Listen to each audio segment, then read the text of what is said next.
I am just back from 11 days in Yellowstone National Park with my Sony a6700 and the Tamron 50-400 f4.5-6.3 DI3 VC VXD zoom for birds and wildlife, and my Sony a5100 with the Sony E10-18 f4 zoom for landscapes.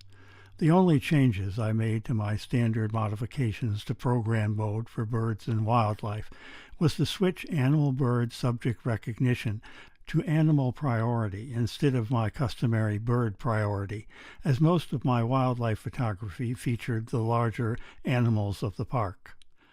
On our 5th day in Yellowstone, we got a late start. It was the day we moved from our Airbnb in Gardner to the Range Riders Lodge in Silvergate, at the far other end of the Lamar Valley. We were too late for the bull, cow, and calf moose we had seen twice already at Floating Island Pond, so we took the one-way loop of dirt road up and over the Blacktail Plateau Drive.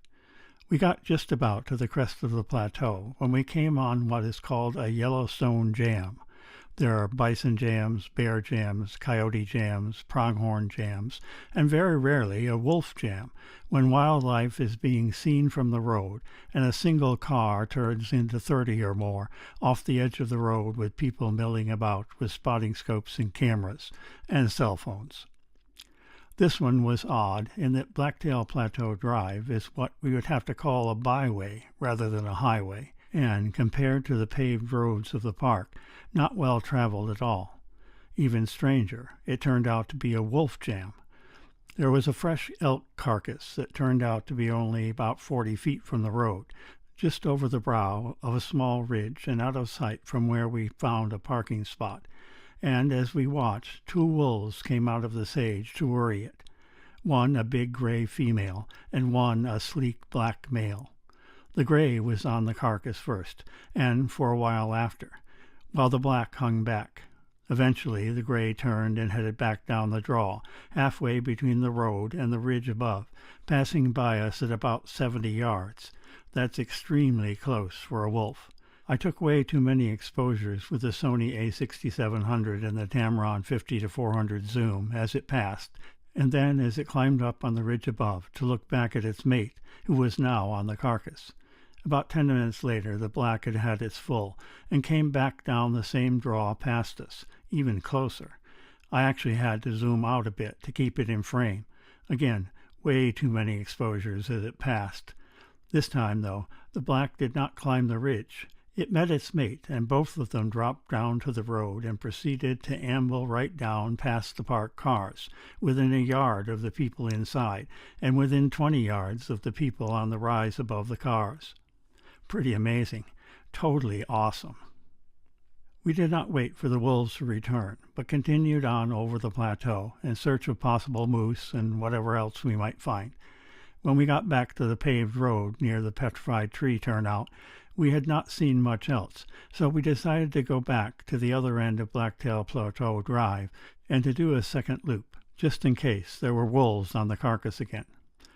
The wolf jam was still there when we got almost back to the plateau, so that was a good sign.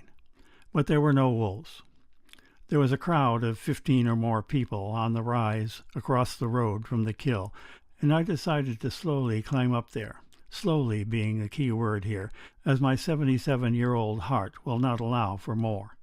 In hindsight, it put me too close to the carcass, especially as the carcass was much closer to the road than I thought it was. Still, I sat down behind my tripod with this beanbag head and decided to wait to see what would happen. One by one, all of the others on the hill with me left and went back to their cars and drove away until I was there alone. Undoubtedly, I should have left then, but getting up off the ground is no longer easy for me either, so I decided to give it 5 more minutes. About then, I heard someone from up the hill above me yelling, "Behind you! Behind you!" I thought something along the lines of, "Oh, crap." The wolves we had seen so far had come up and gone down the draw below the carcass. I did not expect to have one come across the slope behind me and above the carcass. I struggled up to my feet just in time to see the gray crest the ridge not 5 yards from me. It raised its head and looked right at me, apparently as surprised as I was. I have to admit that I felt more foolish than afraid. I would never intentionally get that close to a wolf. Never. I know it's not good for me or for the wolf. Still, there was nothing I could do about it by then. I knew better than to turn my back or to run. So, of course, I raised the Sony and the Tamron and took photos. Headshots at 600 millimeters. Again, I was not at all afraid. The wolf showed absolutely no signs of aggression. No growl, no narrowed eyes, no raised hackles. It showed its teeth, but not at all in a threatening way. It was relaxed and unafraid, curious more than anything. I don't know what I would have done if it had shown signs of aggression, but it did not. As I took my photos, I was thinking, I'm not in your way, plenty of room, just go around me, I won't bother you. I know that sounds unlikely. It sounds as unlikely to me as it does to you, but that is honestly what I was thinking as I tried to keep the camera steady and the wolf in the frame. In a situation like that, it is really good to have the camera set up to take care of everything it can. If I'd had to think about exposure or focus, I'm not sure I could have done it. After what seemed like half an hour, but was more likely 60 seconds, the wolf broke eye contact, turned just slightly left, and continued down the slope, circling me at about 10 yards, to cross the road to the carcass. I kept it in frame and zoomed out to put the whole body in frame as it moved. When it reached the carcass, it fed a moment or two and then pulled a long section of what appeared to be intestine out and walked away with it. It went back down the draw where it had gone before, carrying the meat. Looking at photos of the gray, her nipples are still showing, so I assume she has pups to feed somewhere. My travel companions were by the car, 25 yards down the hill at the roadside during all of this, and were probably more afraid for me than I was for myself, by far. Diane got a shot of the wolf passing by me with her Sony RX-10-4. By the time I got back to the car, the park rangers had arrived with the truck they use to move carcasses that are too close to the road. We got to see them expertly winch the carcass up onto the flatbed and drive away with it, preventing any other foolhardy photographers from getting too close to a wolf. And more importantly, keeping a wolf from getting too close to foolhardy photographers.